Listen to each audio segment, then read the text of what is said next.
जय माँ काली, जय माँ दुर्गा।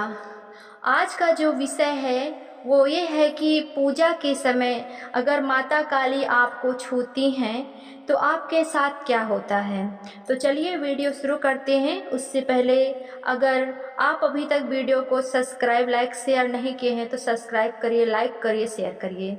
देखिए, जब आप पूजा करते हैं, जब आप किसी भी देवी या देवता का मंत्र, किसी भी स्रोत का पाठ करते हैं और आप पूरे आत्मा से, मन से, दिल से किसी भी देवी या देवता को याद करते हैं, उनको बुलाना चाहते हैं, तो उन शक्तियों के दूत आपके पास आने लगते हैं।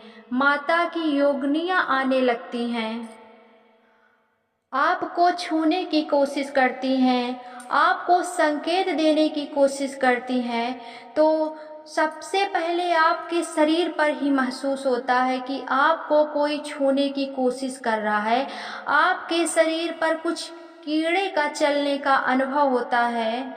शुरुआत में जब आप पूजा करते हैं तो एकदम से अनुभव नहीं होता है। जैसे जैसे आप भक्ति के मार्ग में आगे बढ़ोगे, पूजा का समय बढ़ाओगे और लगातार इष्ट देवताओं को याद करोगे, तो बुलाना चाहोगे, तो जरूर आपकी पुकार सुनकर आएंगी और संकेतों के माध्यम से बताना चाहते हैं कि आपकी वो पूजा स्वीकार कर रहे हैं, आपकी पूजा उन तक पहुंच रही है और उन्हीं प्रार्थनाओं को याद करने से आपके शरीर पर अनुभव होने लगते हैं।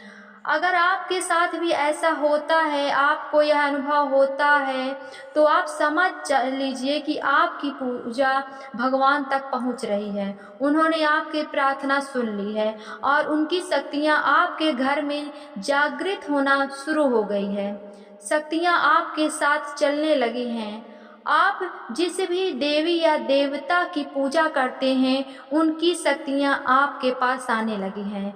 तो अब बात करते हैं उन संकेतों की जो माता काली पूजा के समय देती हैं। उसमें जो पहला संकेत है कि जैसे जैसे आप पूजा करोगे तो आपके माथे पर, माथे के बीच चक्र में एक खिंचाव सा महसूस होता है, जैसे वो अंदर को धंसता जा रहा हो। और जैसे जैसे आपका पूजा का समय बढ़ता है, वैसे वैसे माथे पर खिंचाव बढ़ता जाता है और इस वजह से आपका मन एकाग्र होने लगता है और आपका मन ध्यान में लग जाता है। तो आपको अनुभव होने लगता है कि धीरे धीरे शक्तियाँ प्राप्त होने लगी हैं और धीरे धीरे आपको भविष्य में होने वाली घटनाओं का पहले से पता लगने लगता है।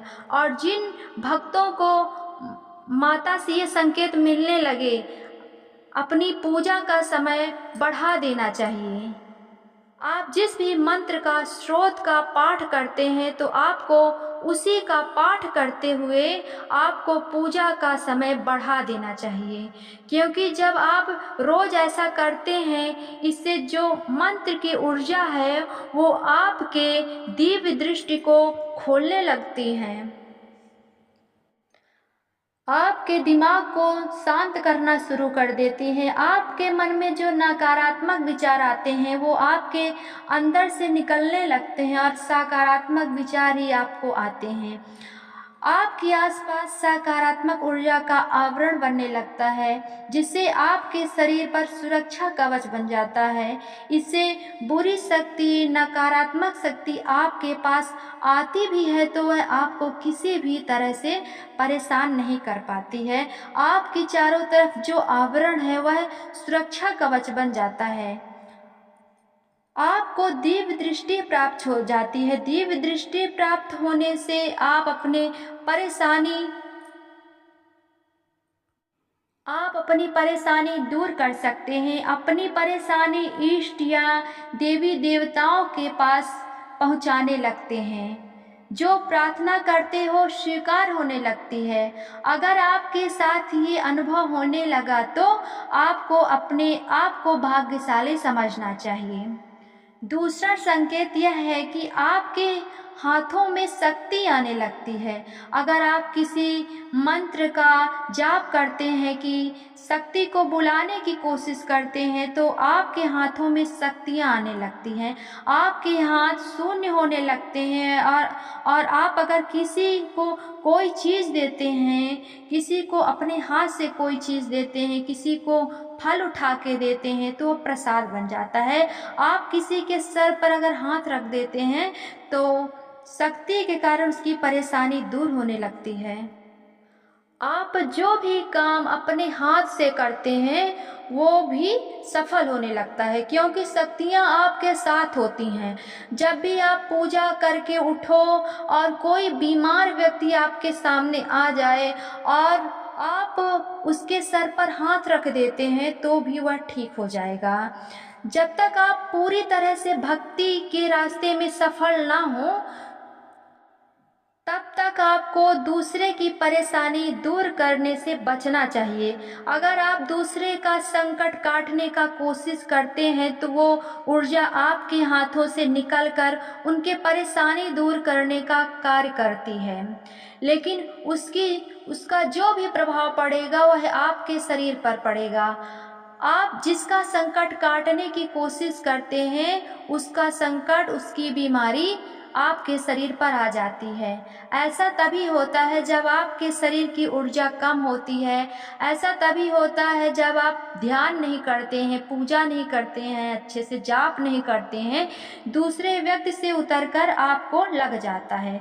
तो आपको ऐसा करने से बचना चाहिए और ज़्यादा से ज़्यादा पूजा का समय बढ़ा देना चाहिए। तीसरा संकेत है आपकी जीभ पर माता सरस्वती का वास हो जाता है। आप जो भी बोलते हैं वह सच होने लगता है। जिसकी पूजा करते हैं, जिसका मंत्र जाप करते हैं, कोई भी भजन गाते हैं, वह आपकी सिद्धि के कारण वह सिद्ध हो जाता है। आपकी जीभ पर उस देवी देवता का वास होने लगता है जिसका आप पूजा करते हो और माता काली की शक्ति आपके ऊपर आती है, आपकी जीभ पर बैठ जाती है। आपके जीभ के जगह जगह पर कटे हुए निशान दिखने लगते हैं, जैसे कि आपकी जीभ छिल गई हो। ऐसे में अगर आप किसी को बुरा बोलते हैं तो वह होने लगता है, लेकिन आपकी सारी पूजा नष्ट होने लगती है। तो कभी भी कुछ भी बोलने से पहले आप हमेशा सोच समझ कर बोलिए, क्योंकि उस समय अगर आप कुछ बोलते हैं तो वह सही होने लगता है, क्योंकि आपके ऊपर माता शक्ति का वास होता है। इसीलिए आप बहुत ही सोच समझ कर बोलिएगा। दोस्तों, अगर वीडियो अच्छी लगी हो तो लाइक करिएगा, सब्सक्राइब करिएगा, शेयर करिएगा।